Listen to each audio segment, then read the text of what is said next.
Trailblazers Experience podcast, where we have candid conversations with amazing trailblazer women across various industries, women in business and entrepreneurs. And today I'm really excited to have my next guest, and that is Yolanda Copes Stepney. Hello. Good. Hi, how you doing? Thank you so much for joining me on this Good Friday. Well, yeah. That's right. Thank you for having me. Just to introduce Yolanda, having looked through her LinkedIn, she is a founder, a podcaster, and presenter, development producer, and an ideation strategist, and is a diversity and inclusion campaigner and educator. Have I summarized that well? Yeah, thank you. Yeah. In a nutshell. I've been doing some things, and I'm looking forward really to getting into the nitty-gritty of that. But just to start us off, what are 3 things that people don't know about you, Yolanda? 3 things that people don't know. I can balloon model.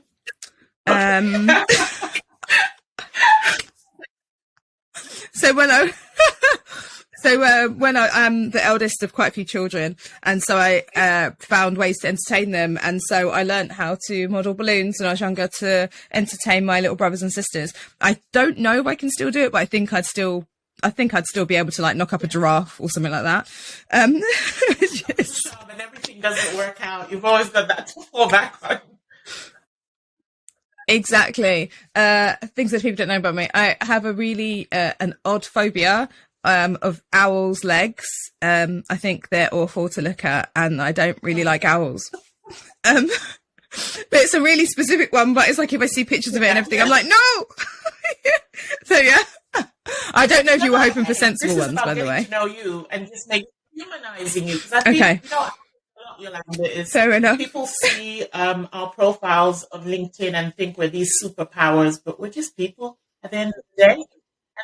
Exactly. And the last one. Okay, actually, I don't know. I think people do know this about me, but I want more people to know this. I really dislike like bastardized versions of certain foods. So when I say that, I'm so sorry, I shouldn't have said that, should I? But I couldn't think of a better word then. Okay, cool. Yeah. I do not like things like, when they have mince pies and then they add salted caramel to it, or they have hot cross buns and then they add chocolate to it. When you add those things, exactly, it stops. It's not a hot cross bun anymore. It's not a mince pie anymore. And now that sounds really silly, right? But that's something that absolutely really annoys me. And every time I walk past anything or I see it like that, I have to tell my friends or family that I'm with. So that is just the thing. And it's silly, but what about you? And they offered me, I said, I'd like porridge. And they said, we've got 2 versions. And I was like, well, I just want plain porridge. No, we've got a salted caramel. And I was like, what is that? Porridge is just porridge. 3 things that people don't know about me. Most people are surprised when I say that I've got 2 children who are 18 and 15. Yeah. Shut up. Sorry. And I've somehow raised them. They're amazing boys. I've been a single parent for a while. Most people are surprised that I've got 8 brothers and sisters, and that I'm the oldest of 8 brothers and sisters. And they always say, from the same mother and father. And I'm like, yeah, from the same mother and father. Oh, wow. What a question for people to ask. Usually when they have big families, they assume that a lot of other things were going on. Yeah. One thing that people don't know about me, that I'm into CrossFit. Yeah. Oh, awesome. I do. Love that. Get all the tension and then my energy's going. So yeah, those are sort of like 3 things. What do you consider a trailblazer woman? Well, do you know what? I think anyone can be a trailblazer, because I think obviously I'm a feminist and feminism is about choice. So any woman who's been able to make a choice for herself, and actually, I shouldn't say anyone who's been able to, because obviously there's lots of women that still can't. But if you're still forging your own path in whatever way you can, I think you're a trailblazer. That is also empowerment, isn't it? Yeah. If we can have all our young girls out there who are in their teenage years and they know that just being empowered to do something or anything is really positive. Mm-hmm. Now, I've had a look, obviously, at your LinkedIn. So maybe you can just tell me a little bit about yourself, how, maybe your early years and what sort of led you to the woman that you are today. So in early years, in terms of career or life. Let's start with teenagers, isn't it? Because they say, your teenagers are your formative years. It's sort of where you are coming into your own, sort of having ideas of who you want to be. And sometimes it's actually who you are now, but in other instances, it may have completely changed. So maybe start from there. Yeah. So I think as a teenager, first of all, I was always going to work in media. There were only ever 3 jobs, or 4 jobs I thought of when I was younger. One was, I went through only literally for like a couple of months. I thought I'd be a pediatrician, but then I was like, I don't care enough about science. Then I also wanted to study dinosaurs, but that was more when I was a child. And apart from that, I just always wanted to work in media. And I used to speak to my dad a lot about what I do, as an adult. And he actually is the kind of the person that told me more about it, because he said, I'll have my time again. My dad's a computer engineer. And he said, if I have my time again, I'd work in media. He said, because you can do anything. He said, the umbrella of it is so broad. And he said, I think that people don't understand what it is, to know that it could be a really fun career. And because he just talked about it so much, not to encourage me, he just talked about it with interest. And then I consumed a lot of media with him. So we'd listen to the radio. We used to listen to talk radio. I remember actually the day that talk radio was launched as well. I used to, we'd obviously consume lots of films and TV, and everything falls under it. And he used to talk about journalism a lot. And when I was really young, I was this is going to show my age. So there used to be this thing called News Round on BBC One that, so people will remember that if they're under a certain age, because I know that it's been off the air for ages. And they used to have a thing called the press pack. And so when I'm talking about single digits, I was a press packer, which was about being a youth journalist and sending stories in. And so I started up, that's what I did when I was really young. And then my degree ended up being in journalism. And when I was younger, I used to record radio shows, and a part of my degree was broadcast journalism. So I ended up really studying the things I had an interest in when I was younger. And I used to love to write everything. And so I think it's all of it has come into play as I've got older. And I think everything I had an interest in particularly as a teenager, is something that I've actually done in my career. So I used to love events. I used to love organizing things. My mum used to organize fashion shows. So I used to, sometimes there were times I could take over and do particular things and produce those. And I used to often joke that if people asked me what I wanted to do, I said, I'm going to take over the world. And I didn't say it wasn't me just being facetious. It was just because I'm just working out what I want to do. Why are you asking a kid what they want to do? So if I give them that answer, they used to leave me alone. So, okay, she's be a superhero. Okay, go over there. Yeah, exactly. Yeah. And that became my stock answer, because I was like, I shouldn't be limited to one thing. I shouldn't have to answer that as a teenager. And I just want to I just wanted to have fun, really. So those are the kind of things that led me towards ending up studying journalism, and then completing my journalism degree. And then after that, then I got into PR, and I still did a bit of freelance journalism, and then that's kind of gone from there, really. And really interesting. So you studied to be a journalist. So was the first intention to say, I'm actually going to be a news broadcaster, and how has that evolved in terms of what you're doing now? It was, I thought I'd actually be, I think at the very beginning of the course, I thought I would definitely be a journalist, and even kind of a little bit at the end. But then I think by the time, because the course I went on, I did was really, really good. It was called SciAD then. Now it's called the University College of the Creative Arts. And, it was one of 4 accredited journalism courses in the country as well. So it was the standard of education was so solid. What I learned was so brilliant. And the people that were teaching us were things like we had editors, actual jobbing editors coming in teaching us. We had actual broadcast journalists. So the course was just so fire. And as it evolved, I think we just learned more and more about what we could do in media. And as we were doing work experience. And then one of the things that spoke to me was PR, because it was a thing that, again, dabbling in things I was interested when I was younger, I realized it incorporated a few different things. So incorporate the event side. I could still write, I could still be creative. And I think I just wasn't really, kind of thinking about what I would be as a journalist, etc. I just couldn't really I couldn't really work out which kind of part of journalism I really wanted to be in. I knew I was never going to be hardcore investigative. Yeah. I'm not Lois Lane. I don't care enough to investigate anything all year for a story. It's not me. But then I would love to write opinion pieces and write kind of, just kind of shorter things. I'm not really a massive feature writer or anything. I wasn't then, I should say.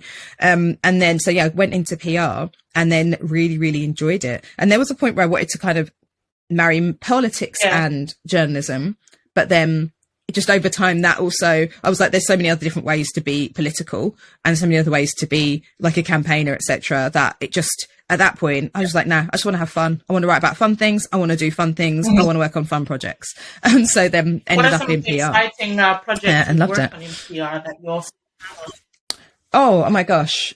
Okay, so some amazing projects. So things like, obviously fun things like launches and lots of really cool events and everything. But the largest project I worked on was Walking with the Wounded South Pole Challenge.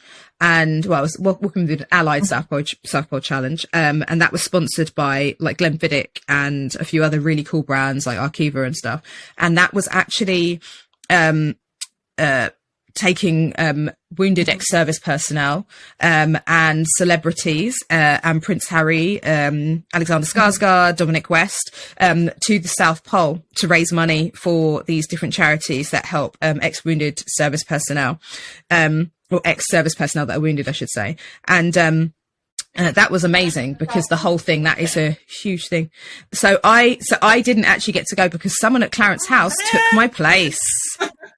I know, but I did get to do all the training and stuff in Iceland. There's like an area of Iceland where we were on the top of a glacier, and that's where we trained and stuff. But it was just an amazing campaign overall. It took obviously an absolute age to organize, but it was being involved in something that was absolutely huge with so many different elements, with massive things like organizing the delivery of socks to the South Pole because someone left them, and you have to, there's only certain planes that you can that go there, and we had to get the socks to Chile so they could be flown to the South Pole. So it's just like learning about all these logistics of this like crazy adventure was really cool. It was like really, we had really good press conferences, documentaries made about it on ITV. So really, it was like the meatiest project I'd worked on. We had like a ball to raise money for it. It was just like all these things. It was so fun. And we also worked on like different bits and bobs as well. So there were a few other like South Pole challenges. It was an adventure agency I worked with. So everything was really cool. So yeah, it was a lot of fun. I think a lot of people say, oh, PR, they're just, imagining the glitz and the glam. But you had to be involved in all aspects, from the logistical side, the admin side, coordination, so sort of cross-functional across that as well. So the people out there that just think, absolutely. PR is just about the end result. There is a lot that goes into it. Organizing events too. Yeah, absolutely. So it's a really multidisciplinary, it's a job to choose. And I think when I talk to people, a lot of people have never really understood what I've done, and that's all right, because if I described it to them, it's not that straightforward. Because at the end of the day, PR is like promotion and protection, essentially, isn't it? Of a persona, of a brand or whatever. And when you talk about all the other things you do, they're like, what? And it's like, yeah, but that's what it is. It's you do a bit of everything, but everything essentially is just to uphold a particular brand message or push something forward, or protect something. But it's all encompassing. And there's a lot of events and stuff involved in part of part of PR that I worked in, and digital content, social media, and everything. So then eventually over time, I just kind of started working more and more on events. And like digital content, and that's kind of my favorite part. And digital has evolved so much over the years, which I find so interesting, because I work in digital e-commerce, and I think that's what lights my fire, my spark, that it's always changing, constantly evolving. principles are the same. You know, you're selling something. What's the value proposition? How are you going to convey it to the consumer? But the channels and mediums to speak to that customer is just evolving. Yeah, it keeps you sharp, doesn't it? Like, do you find that it just keeps your mind going? I'm a geek in that area. I'm always reading up, catching up, trying to understand what's happening now. You know, how's it evolving? How's it going to impact? How do my kids, for example, consume the media? You know, what are their opinions on that? Because I grew up in a household, and my father's still the same, where he was always encouraging us to just think outside the box. He always said, expand your horizons, you know, be curious to learn. You'll not always know everything, but if you keep evolving, those are skill sets that will, you know, help you wherever you go. So I love that so much. Yeah, absolutely. I love that. What have you faced in your career? Oh my gosh, loads of them. I mean, like, first things first, racism. She's fun. She's a lot of fun, isn't she? Misogyny, also quite fun. So yeah, I'd say genuinely racism has been the biggest challenge. And I don't want to do, you know, I'm really loath to say that thing and say, oh, I did it anyway. I didn't let racism stop me. And it's like, no one lets racism stop them. It will stop you. Sometimes it will stop you, sometimes it won't. I really dislike when people say racism didn't stop them, because everyone is experiencing things to different degrees. And everyone is carrying something you don't know, and everyone is experiencing racism in a different way. So sometimes it will absolutely take you out, and sometimes you can just ignore it. Because also, you know, even just the act of ignoring it is a traumatic response, and it's burying something every time you do. So I'm always like, want to be really clear on that. If racism stops you, you are not failing. Racism is getting you, and that's all right too. But yeah, racism's been a challenge because, you know, particularly as a Black woman, you know, you are subject to hypervigilance, hypersurveillance, hypercriticism. You could do exactly the same thing as a white counterpart, but it's you that's going to get hauled over the coals. So I've had that challenge in different places of being in a position where I've felt the stress of being watched and have been struggled to perform because I'm just exhausted from constantly having to be a particular way.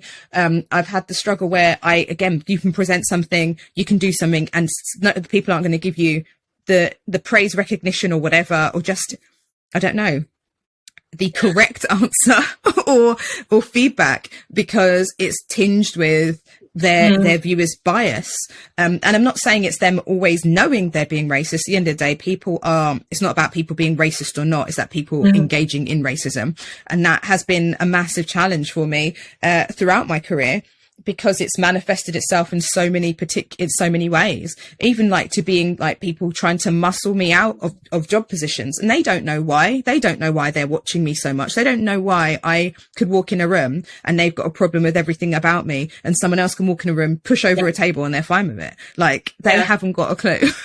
But that has been a challenge. And it's made me hate working in some places, and some places I've stayed, pushed through it and told everyone to F off. And other times I've just been like, yeah, not for me. Life's too short. I'm out. So, but it has been a challenge, and it also genuinely can take longer to get places. You know, you're not going to be promoted in the same way and everything. So, I know a lot of my friends, my counterparts my age and peer group, work for themselves, because then you avoid the politics of it, because I don't want to go to work and just be harassed. I just want to go to work, get on with my life, and then go home again. So yeah, basically, so it can be a challenge. You know, thank you for being so honest and vulnerable in that, because you're right. It's something we face every day in different forms, and you're right. It is exhausting, and you have your moments where exhausting as hell. Oh my goodness, this again. I thought we were over this, but oh my god, right? You just have to keep going. You have never seen that YouTube video where they were showing it's basically a race where they were trying to explain how we are starting much further behind to get where we need to go. Yes. And that is the perfect, example of what we're actually going through. And then on top of it, if you're a woman and Black, that's another added level to it as well. Literally. Yeah, that misogynoir is real. And that kind of the intersection of those two identities, and the intersection of those two identities, it's because obviously, you know, we know there's internalized racism. We know there's internalized misogyny. So you can get internalized racism, from your, other people of color, from other black people and everything else. And then the internalized misogyny. And so, but then where those two clash and where they meet, then you basically spend your life to trying to subvert people's expectations and everything, and that's exhausting because you just want to live, and so it's definitely been a challenge at times, and it's taken its toll. Certainly, thank God, not on my skin, but it's definitely. Literally the perk, truly, just sitting here with not a wrinkle between us. But it's definitely, psychologically, I think it's hard. And one thing actually I would say for any younger people that are listening, actually, do you know what? It's not about an age thing at all. I've had therapy, but I've had really specific therapy, to about racism, etc. And that particularly about being a black woman. And there are some really great, black female clinical psychologists and psychotherapists that help with this and help with racial trauma, like Dr. Samantha Reynolds, Dr. Yvette Arthur, Vanessa Bocci. She owns Inside Out Wellbeing. All of those places, they work in and have practices that can help you massively. And I don't care what age you are, if you haven't done it before, go, because just so you can unburden yourself and release some of it. It's just so you can just unclench your jaw a little bit. Because I know things are a little different after 2020 because, that worldwide, what's the word I'm trying to say? Discovery of racism. The discovery, they're like, what? On a daily basis? Oh my God, people are weird with you because of your skin color? No. That kind of discovery has definitely brought around some changes, but it's still really difficult. And also, without any of those things, when there's a discovery of something, when something is uncovered, then it can feel like, for other people on the other side, it can feel like there's an onslaught of awareness. And now we're in the phase of there being pushback and real resistance, and that is definitely going to bring back some real trauma, and that's definitely going to create some really difficult situations. So I'd say to everyone, make sure you get yourself to therapy. I think we should be able to unpack and not keep on having that mentality of we have to be strong, we have to hold everything within. You're just going to explode at some point. And people say, well, what happened to you? But they really don't understand what you've been going through. I also have this mantra. Exactly. What did my dad say? My dad says, yes, you may be the only person in the room that is a person of color, but just remember you are in that room, and then own it. Everything that comes, own it, because you're inspiring someone, who potentially is not in that position and will just look at you and be inspired in that way. So let's unpack that. We can talk for hours about racism and racial problems. You too. So talk to me about your journey into starting your own businesses, and what are they about, and what motivates you in this new era of your career. Well, I like I said, worked in PR for a bit, events, etc., and then I I have the kind of first business, Speak&Do, is an influencer and talent agency. And when I started it, it was because I knew some young people before the term influencer was really being used. They were like social media celebrities. They were getting a following. So social media wasn't used in that way then, but we could see it was going to be some kind of thing. And a young person I know was kind of held in a car, kind of encouraged strongly to sign a contract by two men when she was basically a teenager. I know, it's awful, isn't it? And so my friend at the time, he had an agency, and he very, very kindly let me use his lawyers to get her out of this contract. Luckily, the contract was written so badly, they were like, there's no reasonable expectations on here, so it doesn't need to be upheld, end of story. But it was great. It was really kind of them to help out. And then at that point, we were talking about adding that service to my friend's business, but he was like, that's just really not, he was like, we're so PR-y, it's not really the thing we're going to do. And I was getting ready to kind of think about leaving anyway. And then I was asked by this person's parents and a few other people if there's something I would consider looking after them, because there was also nowhere to send them There weren't really agencies that existed for it at the time, but also because, again, racism, no one was interested in signing black talent.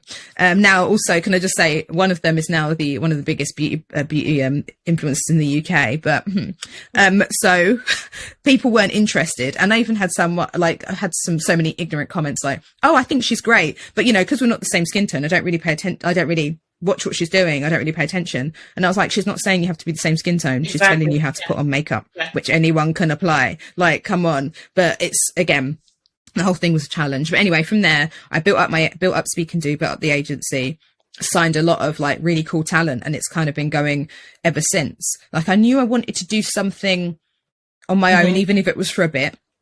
And it all kind of happened to me. Initially, I wanted to have a content agency. And at that time, it was just not the norm as well. And this kind of just happened and fell into place, to be honest, it kind of going in that direction. And then over time, I've just been turning more and more to content. And then now that's kind of, I still have that agency, but I now also have a production. Did you find that I tend to find with entrepreneurs who are, successful or who have the longevity is they have had to adapt and change really quickly. So learn, fail fast, fail quickly, and just keep it moving so that you can evolve to find what you need to do. Yeah. You can't stay the same. You have to evolve, isn't it, for the business to be successful? Yeah. Absolutely. And it's like having my business like genuinely been, I mean, I've talked about this on my own content and other podcasts and things before. So I started my business in 2016. In 2015, towards the end of the year, my nan got ill, but then she was fine again in 2016. Then in 2016, she had a stroke, and my nan, I was really close to her. I used to live with her and stuff when I was younger. She had a stroke and she was ill from like June, and then she passed away in November. Then in the December, one of my cousins in Italy passed away. And then there was a chain of events where 9 people in my family died in less than 2 years. And I had to do that while running a business, while sorting out my stuff, while my long-term relationship ended as well. And it was insane. I had to compartmentalize. Like in work, I would function. Outside of work, I just wouldn't function. And it was just like the most difficult thing I've ever been through in my life. But I had to run a business through that. And there were lots of things so many mistakes and missteps I made because I couldn't think clearly and I had insomnia. So luckily I had some really good staff members. Not everyone was great, but I had some really good staff members who really helped me through that. But it was really the most challenging time of my life. And it was hard because it was really hard knowing that if I hadn't have had to go through all those personal challenges, I knew how much better everything could be, but I genuinely couldn't juggle being okay, making decisions while being that broken by everything. Cause it was like every few months, you'd think I'd get close to feeling a little bit better and then someone else died. And then I'd have a few months of it being better, then someone else died. So that constant kind of fluctuation in mood and sadness and everything else, it was really, really tricky. And then when I started to find my way out of it, then someone offered to buy my business. And I was like, thank God, I can be done with it. I was going to go back into doing events, kind of just steer more towards, doing, working on content and events and things like that. And then the pandemic happened. So it tanked the sale of my business. Because as it was about to get into the point where we're kind of really getting into it in March 2020, then that was the end of it. And so then obviously then the value dropped off my company. Like, I'm not going to pretend. It's like, it's been hard work. So really during the pandemic, didn't really do anything, but also I could have absolutely done more, but I was so exhausted by all the personal stuff that happened to me when the world forced me to stop. Yeah. I stopped. Yeah. I chilled because I was like, yes, there are a certain amount of things that I can do, but in order to do those, I'm having to break myself further. And I absolutely know that I cannot do that. Otherwise I will have a breakdown, particularly as I lived by myself as well. I can't live by myself and be working that hard, in a time when everyone is isolated and everything's wild. So in the end, what I did was, and that's when I started pivoting. I was like, so Yolanda, what do you want to do? I was like having conversations with myself because I was insane in lockdown, sorry. So I was having those little convos with myself. And then I was like, well, actually, I want to do more content. I've wanted to start a podcast for a really long time. I've dabbled in doing little bits and bobs.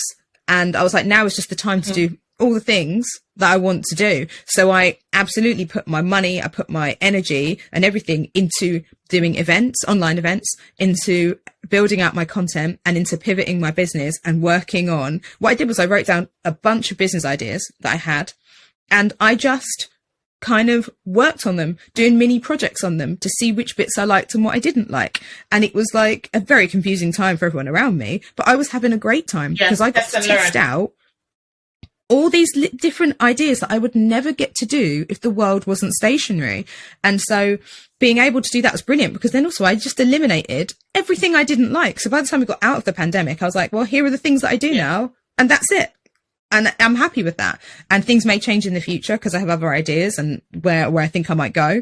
But it was, you know, it was a challenge. And then getting my business started again cost me a lot of money. It was a little bit of a, you know, the kind of sunk time fallacy did get me a little bit. It did get me a little bit, but then it's kind of now everything started moving again. I'm like, oh, okay. So it is actually, we're starting to cook with the gas again, like because then rebrand, rebirth, relaunch, you know, in a way. Not really, because there was a part of me that's like, I just might just stop it. Like, but then, I definitely put, like I said, putting that energy into kind of building production and doing other bits and bobs was key for me. And it was every time some really cool stuff happened, the Tories did something else. And the Tories obviously are, you know, presiding over one of the craziest economic downturns in history, in my lifetime, certainly. And what they have done, and how unstable they have made businesses, because they are constantly messing with stuff, because everything's so expensive. People aren't taking risks anymore. In every industry, in every sector. Yeah. Oh my gosh, yeah. Me and a few of my friends own agencies, like marketing agencies, PR agencies, comms agencies, all different types of things in media. And we last year, because we talk a lot, then like towards the end of summer, we were like, oh my God, yes. Like, have you got bookings in? Things are starting to happen, blah, blah, blah. Then by the time we got to October, November, collectively, we'd had about £200,000-300,000 worth of work pulled between us all, because everyone just cancelled everything, and they kept cancelling, and then they just then didn't book at all. So, and there are some people that have done really well, but then they've done that by really slashing and dropping their prices. And I was like, there's nothing really to slash and drop on my side. And because then my clients won't get paid. So we did some discounts and things, but I couldn't really go any lower reasonably. So it's definitely been tricky. It's like, it's been hard work, and I can't pretend that it hasn't been. It's like, I've still got a lot to do, and we've got a lot of recovery to go through, but you know, we move. I've seen it at work as well. So I'm on the other side speaking to agencies saying, you know, we need to knuckle down, focus on what matters. And you know, you sort of know the owners of the agencies. You have a personal relationship with them, so you understand that it's tough for them. But yeah, it hasn't been easy. All the things you've described really speaks to your work ethic. You know, I think, how would you describe that? No one's ever asked me that before. Just get on with things, really. I don't know what it is. I ask this on every podcast is because I'm tired of a generation thinking that you don't have to work hard to get to where you need to go, and that things will sort of just fall in your lap, and you have to have resilience. You know, you have to be consistent, you have to have integrity, you have to be disciplined, and those are things, no matter what you decide to be, I think those are the things that you need to be consistent with. Yeah, you know what? Yeah, absolutely. And I think there are going to be people that are going to be right place, right time. And I think we see that a lot. We've seen that on TV. Just think about how X Factor and game shows and things really transformed some of that thinking, where people thought that singers were rocking up, auditioning and getting a big break, but they didn't realize that person had been singing since they were 5 years old in a club. So I do understand that can be the perception, particularly with social media, but then behind the scenes, there are some people that are just lucky, and then they get on well. But if they're not actually, like you said, disciplined, hardworking, tenacious, putting that work in, it doesn't go anywhere. Because I've seen people have opportunities, but because they literally don't have that work ethic, it hasn't worked out for them. I think I've always been, not not ambitious. I've just always just wanted to have a good time, do the things I wanted to do, and achieve things I want to achieve. I have like really specific things that I've wanted to do, and I feel like I've been lucky enough to kind of knock off quite a few things on my list. So I guess that's, it's just being ambitious, and the fact really. that you actually write down things, and you don't just write them down. You say, right, I'm going to put them into action as well, not just procrastinating. Yeah. And I don't want to say manifesting because I really don't like this word. Well, do you know why? Because I'm like, it's not manifesting, it's just the goal. Requires action. Yeah. It does. Yeah. It does require action. But, so many people think they're just I'm going to manifest a rich husband, or I'm going to manifest a house. And it's like, it's a goal you just work towards, man. When did goals become manifestation? I'm not beefing with anyone that says it, but sometimes I hear people say it and there's no plan at the back of the manifestation. They're just thinking, if they just think it and they want it hard enough, they're going to get it. And it's like, no, it's right. You can write it down. And then then actually, because it's a goal, you do all the steps you take. They're actually conscious or subconsciously just working you towards the thing you want. It's like, it's not magic. And like you're saying, it's not magic. Action is like a Fata Morgana, isn't it? It's like a pipe dream. Yeah, exactly. So talk to me about you're a campaigner, and how have you gotten into this arena, so to speak? And what are the things that you're doing right now? So my mum is like an anti-racism campaigner and like DEI campaigner and an educator, and she has been since I was younger. Amazing. So it was kind of the norm. And exactly, my nan was a campaigner, and my nan like did so many things for the community. So she used to work her church is like a really nice church as well. It's not like a kind of a scary church, because I'm an atheist, so sometimes religion can be a little bit much for me. But it was a church that they were all about helping the community in such a specific way. And they had all these, like, they had, they helped unhoused people. They helped victims of intimate partner violence and domestic violence. And they had all these like really amazing community initiatives. And my nan was always really a part of, and I used to see it all the time in the house. And my mum's always been a campaigner and educator, and used to take me on protests and stuff when I was younger. So it's kind of just the norm. And because I was really, one of the things that I thank my parents for the most is the confidence I have, because I think I'm a person that doesn't need huge amounts of external validation. And I don't want to ever imply that people that want or need external validation aren't confident or are anything lesser. At the end of the day, I wouldn't have the confidence in everything I had if I wasn't given the external validation in the first place to actually support that and actually get me to this point. So I don't want to say it's something that just came from magically from within, like a fire. It's something that was built in a particular way. But because they gave me that confidence and everything else, it's actually that confidence also comes with the confidence to speak out and to speak up for myself and to point something out and to try to change things. And my mum was like, we've all had the speech. I'm sure you've had the speech, and Tola, things are going to be hard for you, but things are going to be harder because you're a black woman. You're going to have to work twice as hard to have half as much. We've all had the speech. We know what it is. It's a depressing as hell speech that you have to give your black kids, your kids of color. It's annoying, but it is a thing that we need to know. So we're not disappointed or disillusioned, essentially, or mad surprised. I've had it with my boys. And the last thing I've said to them is, and that means you're special as well. And that means you can achieve anything. Do not let anything hold you back. Exactly. You've got the resources, everything's out there, everything's to pay for. Go for it, basically.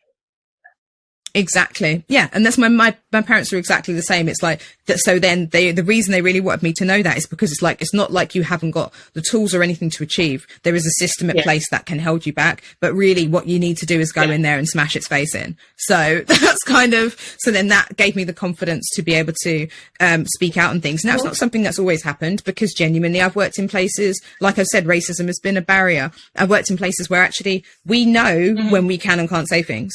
Like, I worked in an office for an organization, and there's a woman called Sarah, and she was like, big blue eyes, blonde hair. She had just really, I don't know, just a skinny white woman. And she was all right sometimes, but she had a mad temper on her, and she would get annoyed and start shouting at people. And I just remember thinking, I could never do that or I'd get fired. And she once shouted at me, and I just sat down and just smiled at her, which made her more annoyed. And I just had no reaction.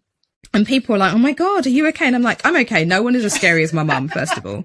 But also, let me get that straight. No one's as scary as my mum or my aunties or any other woman I've encountered who's actually a badass. So that's first of all. Like I said, but also I can't react because I'll get fired. She gets away with it because she's a white woman with blonde hair and blue eyes. That I can't be getting on like that. So, cause that'd be the end of my career. And I know that, cause I'm like, look, if this was an equal place, she would have got the ass kicking of a fucking lifetime. But that isn't what, Exactly. Sarah would have got it, basically. But we are luckily for her, we're not in an equal society. So I am aware that there are things that I couldn't speak up about and everything else at times. But the moment I had the power, the moment I was in the right positions, then I did. And then that's how I got into it more. And also genuinely I've always talked about, diversity and inclusion, equality. There's a certain amount of training and stuff I did from when I was younger and with my mum, etc.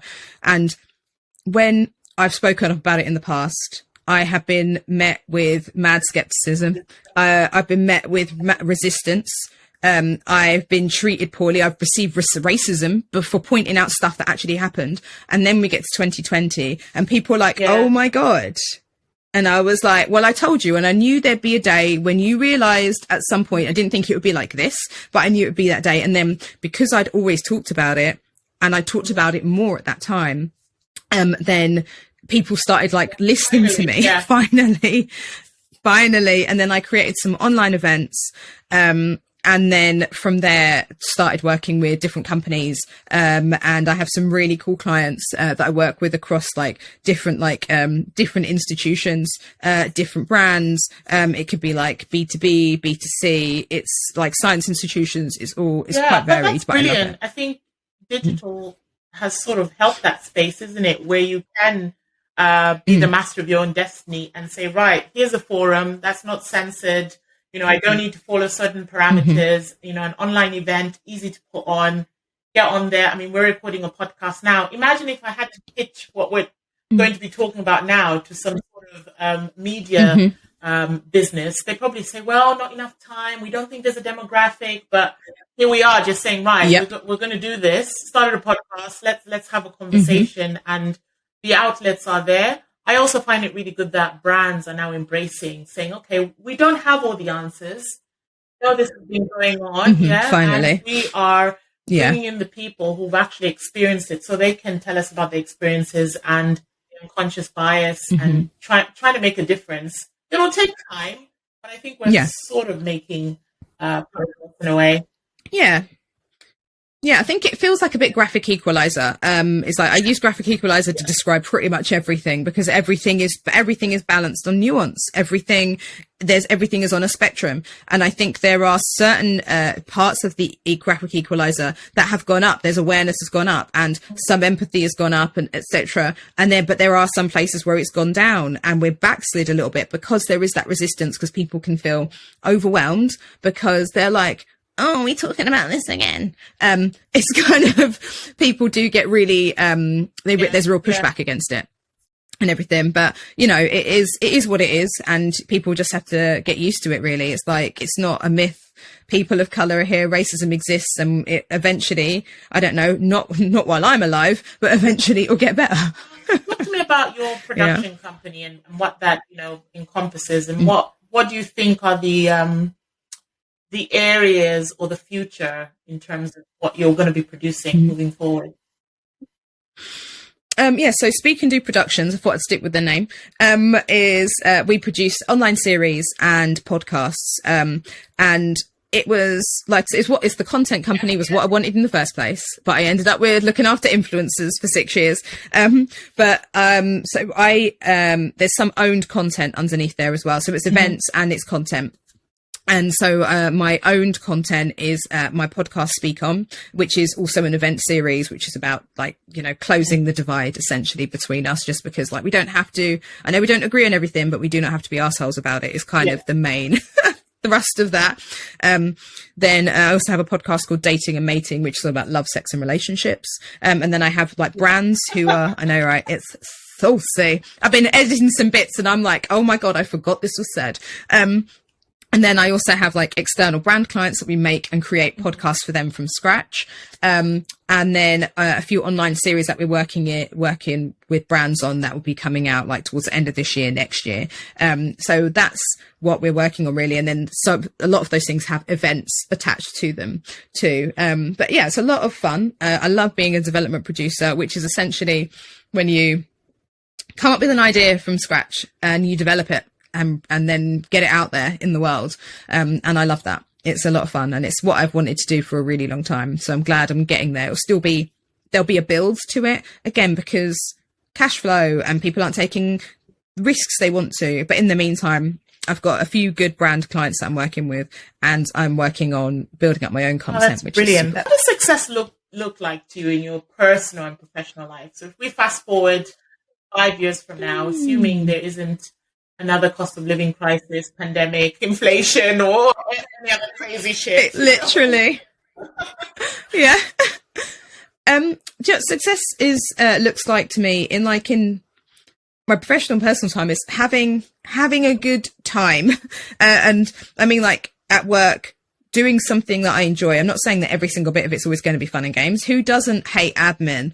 But, enjoying what I'm doing is the key really, because when I, like I said, it was tricky having the influencer business because I wanted to get rid of it because I wasn't having fun with it anymore. And there are elements of it I don't have fun with. So I have staff that look after it for me because I like working with my clients and giving them ideas, talking about their content and everything else, but I do not like any of the other stuff. So other people do that for me. I have no interest in it. Yeah. And I didn't start a business to not enjoy myself. Or to dislike that much of my day. And then, I just want to make sure I'm having a good time. Obviously, it'd be great to be able to live off it as well. Who doesn't want that? But economic downturn, who knows? And then personal life, having a good time. Again, we're here for a good time, not a long time. We don't know what's going to happen. And if anything, I've learned anything from truly everyone dying in 2 years is that you literally do not know what's going to happen. You have to take more risks, and just take more risks when it comes to enjoying yourself. Don't take foolish risks. Don't do anything silly, but certainly take the steps to try to enjoy your life more. Try to work out what you like doing and try to do that. It's not that simple. I know it's not as simple as just everyone just picking what they want and manifesting it. But I think that certainly you're at that again. But I just think only because I think there is that kind of that weird space where people are like, you just have to manifest it. And it's like, no, you can write it down, manifest it and work at it. But I think certainly, just trying to take the steps and start, really thinking about what it is you like and what you want to do. And also when it comes to when it comes to personal life, who do you really want to be with and hang around with? And who do you enjoy? Exactly. What are relationships in your life? Yeah. What are the key ones? Sorry. Well, my partner, my relationship with my partner and with my siblings, and friends really. So, and I like, my siblings are truly, and I've got my two little nieces as well. God, I love them. My siblings are my favorite people on the entire planet. There is not a human being walking this earth that's better than any of those guys. They're better than everyone. Yeah, put you in a place as well. Yeah, they're just the best. I'm the eldest, so no one can challenge me ever. But they're just the greatest human beings and bring so much joy to my life. So I'm definitely in that kind of trying to spend more time with them. We don't all live near each other, but that's what I'm kind of aiming for, just because I want to soak them up and be with them and hug them all the time. And, my relationship with my partner is obviously very important. So it's important that we don't drive each other crazy. And it's about, I don't know, just love really essentially. And my relationship with my friends is amazing. I have such amazing, supportive, brilliant friends who make me laugh so much until my stomach hurts. They're the relationships I really what treasure. Do you think these connections or relationships have taught you that you hold dear? I suppose that's the power of community. They've shown me what love is in all different ways. Even I'd say, just kind of thinking about my friends who were there for me when literally everything was shit. Everything was shit. I was depressed from everyone dying. I had insomnia. Everything was terrible. And I was so incredibly traumatized because it wasn't just straight up people, just like some people just dropped down dead, but there were some really traumatic deaths in there as well. So I was just so traumatized. And the way that my friends like gathered me up and looked after me and held me and supported me is like, I owe them everything. There is never going to be a time I'm turning my back on any of those people. Yeah. There's never going to, no, I will, they, like my friend Pam, I like to make her feel uncomfortable by shouting that I love her in her face. She does not like that, but I do it because I do love her. I love all my friends, but the other ones are way better at hearing I love them. But because Pam gets so edgy about it, I like to do it, and I like to leave her voice notes and shout it at her. But they are just the best human beings. And so, yeah, it's like whatever they need, I will always be there for them, because the way they looked after me during that was, I don't know, just a feat of brilliance. It's finding your truly. tribe, isn't it? So if you don't have siblings, who are the people who just let you be yourself, be vulnerable, and are there when the chips are down. Absolutely, absolutely. One of the threads I've been hearing in this whole conversation with you is networking has been a very big part. So you started obviously with journalism, but you sort of have built, from what I'm hearing, a network of people who are there in the same field as you, but also have their own businesses, or are on the same journey as you. What advice would you give to someone out there who's saying, well, networking, how do I even start? You know what? Yeah, it's a really, really good question, because I think obviously confidence is key to that. I'm not going to pretend it isn't. So I'd say if you do lack confidence, absolutely speak to someone about trying to build that confidence up. I think that really is the first step. And whether that could be speaking to a therapist or even speaking to like an acting coach, they have really good exercises for, making sure you raise that confidence, because that is what it takes. And it's just being really friendly, to people. I think one of the things that I suppose a trait I value about myself is that I'm really friendly, and I feel like I'm fairly approachable. But I will just walk up to someone and be like, "Hi, I'm Yolanda," and just start a conversation with them. Yeah, truly, it's like I will, if I like someone and I'm like, oh, that person's going to be my friend now, I will just talk to them like I've always known them, and then if we have stuff in common, then we just build out from there. But it is key, because like you just never know what experiences are going to happen. But I don't want people to see networking as, I think if you focus on networking too much as this thing that's going to advance your career, then I think you strip away the humanity and the value in the person that you're networking with. See it as an opportunity to make new friends and to make new acquaintances. And things can come from there, but value those relationships, because no one wants to feel like you're just being used to get somewhere. I think there's humanity and there's heart in it and there's connection in there. And just see it like that, because when you're networking, the people that I've talked about, all my mates, like my good mates, whatever, they work in media, we all met through various kind of work things, social things, whatever else, through friends of friends. But we all work in the same field, and we all work with each other, and we all push each other's careers. And that isn't, that wasn't a thing on purpose. It's not orchestrated. It's not manufactured, and it's not forced. It's just work. It just works like that. But it's about, see it as a building a friendship, I think, and then take it from there. But then just be friendly and just speak to people. That you can reach out to people on LinkedIn. But I think, trying to get out to events if you're able, because I do know that's not always the easiest thing for everyone. Just join different communities. There's some really cool communities online that I've joined. There's like a really good journalism group that I'm in, because I haven't written for ages, but I was writing occasionally. And I've made some really solid friends from there who I adore. So yes, I think it's just finding like-minded people is really the key to networking. You've touched on an important point. I was listening to a podcast, and Paul Branson, he's a relationship expert. I think he's on Married at First Sight. He's one of the experts there. But he actually made he's originally an investment banker, then made his money actually starting a matchmaking business in the United States that catered to women of color, because he felt that they were so cool, not really being taken care of with other matchmaking agencies. Anyway, so he's worked with Oprah, and he's observed her saying what she does is how she brings people together is she has these dinners, And she'll have her close friends, close peers, but she'll also invite someone who you never would have thought would have been, invited to such a dinner. And it's all about conversations, really just having conversations. She's not pitching to you at that means sharing ideas, talking about passions. And from there, usually some things happen, not immediately, but over time. And she's mastered the art of your next opportunity will most likely be your weakest link, but you have to nurture that link in a way. That was a big lesson. And I think you're right. It's, just having conversations, being open. If you have issues with speaking in public or speaking to people, then, there are online courses, there's YouTube. I mean, there's nothing that you can't Google in this world. The resources that you sort of have. Wow. Yeah, absolutely. I love the idea of doing that kind of dinner party. And I think even when you have things like birthday parties or any kind of thing, you do bring together all your different mates, don't you? And there are opportunities, and there are, I do things for Galentine's Day. So Galentine's Day, sometimes I'll either do one-on-one with a friend or I bring together a bunch of people.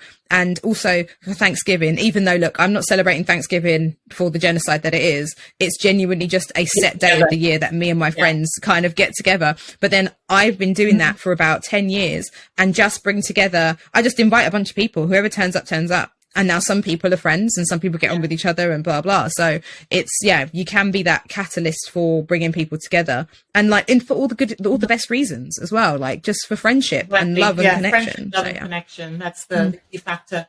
Talk to me about mentoring. Do you have a mentor? Are you mentoring someone? Is that an important part of your life or not? I've had mentors in the past. I'm like, because my mum has got some really cool friends, and she's always had really strong women around her. So, I've been lucky to be kind of informally mentored and helped and been given advice by amazing women, that I known from literally have known me since I was born. And they have really, and because some of them work in media as well, it's been great to be able to touch point with them, and they own businesses and stuff, so I can turn to them for advice. And then I've mentored in the past, I actually have some interns at the moment, so I work with a few different schemes where people intern for university. So I don't like exploitative interning at all. So I've worked with different organizations, maybe for about 10 years, actually over 10 years. My gosh, it's been a really long time. And, what I do is we get interns in to do particular bits of work, but then we obviously cover expenses and stuff, because again, let's not exploit interns. Stop that shit. But then I make sure that we have an hour a week where we learn something. And it's yes, I could use that hour a week to get them to do work for me, but they're not getting anything out of it. My main philosophy has been, whoever I'm working with, whoever I'm mentoring, we have a session where I am teaching them something, or we're going through something, or we have an hour where they just ask me questions about things. I think everyone should get something out of it. And I ask them at the beginning, okay, so what do you want in your career that you know of? Because also it could be subject to change. It's not set in stone. But then also, what do you want out of this? And then I will try to shape your tasks, and we will shape your work to match it, to make sure you can put it on your CV, and to make sure you're actually learning things you want to learn. I don't want you here just making photocopies. I don't want you here just answering emails. That doesn't serve me either. It serves me actually, the more stuff you do, the more competent you make you at the beginning, it makes it better for me too. Oh, that's brilliant. Hoping that, making sure that they learn something during that time as well.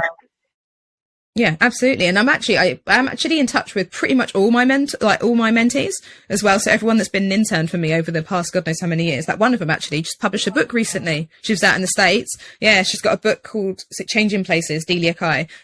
So I'm really excited. She should be over here at some point doing book readings and stuff. So I'm very excited. So talk to me about self-care, and work-life balance. You are a trailblazer in itself. I can hear all the amazing things you've done. It speaks for itself. How do you take care of you? Sometimes poorly. So there have been times when it's been really bad, and I have to kind of remind myself. But on the whole, genuinely, one of my nicest things, self-care, laying on my bed, watching stuff online, and sleeping. Literally, it's like I go full teenager mode, you know, like it's like teenage, don't bother me, I don't want to do anything, nothing's happening, leave me alone. And that's one of my things. Baths, I love to have a bath. And also working out as well. So like going to the gym. I've always been really fit. I do go through phases of like working out a lot and then having a break for a bit, but on the whole, yeah, I love going to the gym. I actually have a fitness instructor qualification, so I kind of train myself as well. And yeah, I love to stay fit. I've got like equipment in my house as well, or I go to the gym, getting out and about as well, like hanging with my friends, my family. And it's also just like a part of my self-care is speaking to my family on the phone. So I speak to I have like step parents and biological parents. So I speak to my bio dad every day on the phone. Like, I think sometimes I'd say on the whole, it's about, I speak to bio dad, that poor man cannot get away from me. I'd say anywhere between 5 to 9 times a week. He does not get a break from me, ever. That poor man. He was like, she'll be an adult, she'll leave me alone. Never. Literally, not a day of my life will I leave him alone. So yeah, so I speak to him like genuinely like 5 to 9 times a week. And then I speak to my mum once a week. I try to check in with my stepmom. I check in with my stepdad. I speak to my sisters and brothers. And that is self-care, because being able to connect with my family is important. I have criminally long phone calls with my friend Chantal. And we would just go on the phone and exist next to each other. But all that's part of self-care, because it's about being able to connect with my friends. And yeah, just enjoy being with them. Oh, brilliant. That's a real blessing in itself. I've got 8 brothers and sisters, and they live, all over the world. So that's sort of, when WhatsApp was introduced, it was like such a big thing. Game changer. No more going to the call center and for those overpriced scratch cards, and that was my age. And then it cuts off after 10 minutes, because you need a bit of time to warm up before you get into a conversation. And that's just exactly, they're all so different. They're all amazing. They're all hilarious. And they just bring out the best and the worst in me. We've had arguments, but we circle back because we've been through so much together as well, even growing up. So yeah, and you're the oldest. Yeah, that's so cool. And how much younger is the youngest than you? Yeah. Oh my gosh, my little sister is 21 too. Yeah. My daughter, my mum was busy, so yeah. Right. So 3 trailblazer takeaways. We've talked about a lot of things, but if you were to summarize key tips you'd love to give to some women out there, what would it be? Done is better than perfect. I think we sometimes think we can only present things when it's perfect, and that can be a waste of time, because things change. And just because you perfect something, it doesn't mean that there aren't going to be changes to be made, because you have to pivot and roll with the punches, etc. But yeah, done is better than perfect. Just put things out, just do things, just start something, because also if you start it and you commit to start doing it, you're going to get to the perfect anyway, because you have to do it. You haven't got a choice.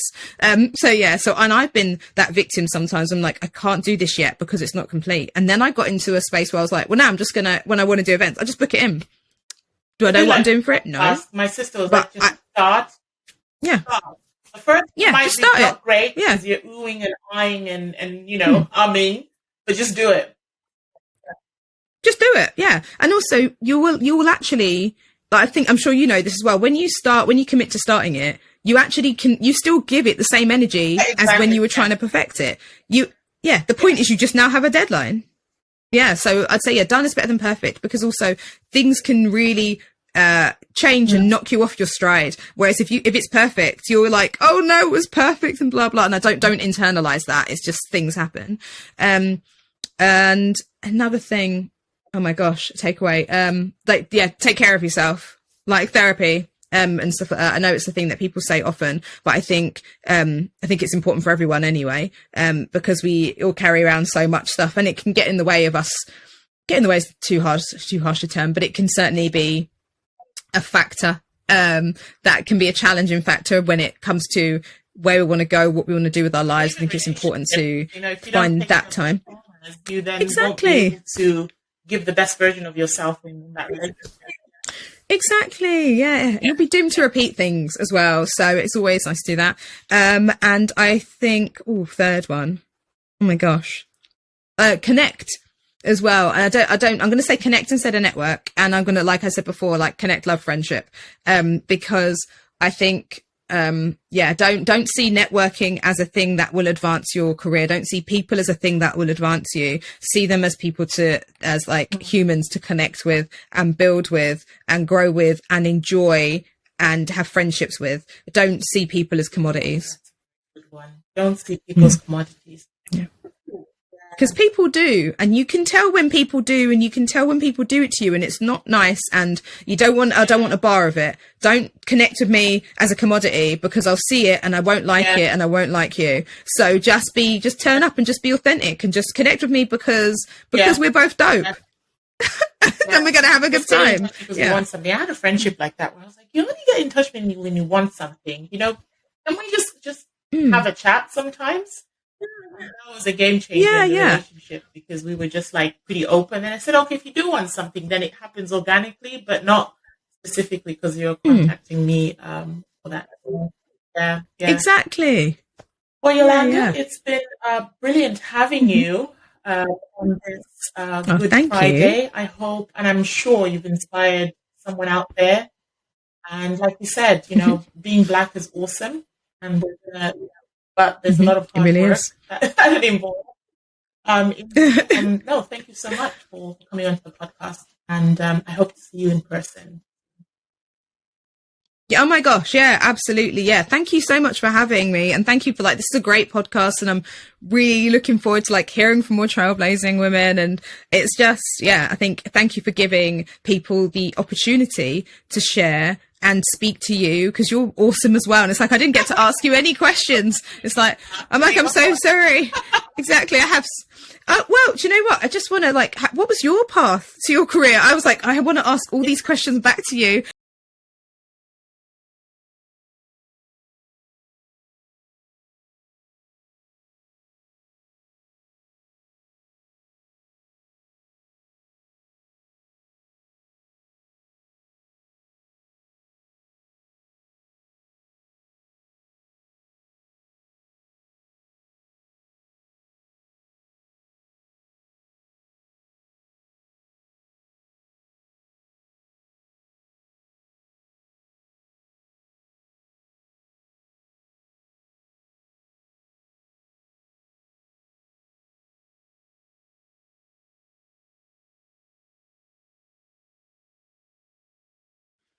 Literally, I was about to say, do you want to come on my podcast? Yeah. But there's two. So Speak On is very different, but also we can talk about love, sex and relationships in the other one as well. Yeah. That'll be saucy. Yeah. Thank you so much, Yolanda.